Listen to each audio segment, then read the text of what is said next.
আসসালামু আলাইকুম। আপনারা কি চান আল্লাহ রাব্বুল আলামিন আপনাদের ঘুমের আগে আপনাদের সমস্ত জীবনের গুনাহ থাকলে মাফ করে দিন?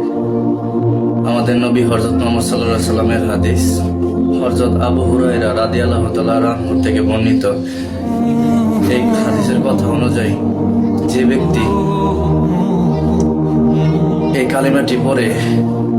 এই কালেমাটি একবার পরে ঘুমাবে, তার সমস্ত জীবনের গুনাহ খাতাগুলো আল্লাহ রাব্বুল আলামিন মাফ করে দিবেন।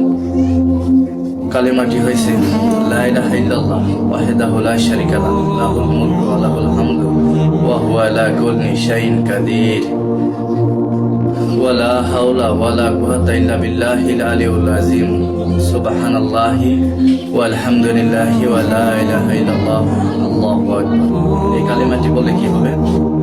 এই হাদিসের অনুযায়ী তার যদি পাহাড় সমতুল্য গুনাহ থাকে, আল্লাহ রাব্বুল আলামিন সমস্ত গুনাহ খাতাগুলো মাফ করে দিবেন ইনশাআল্লাহ।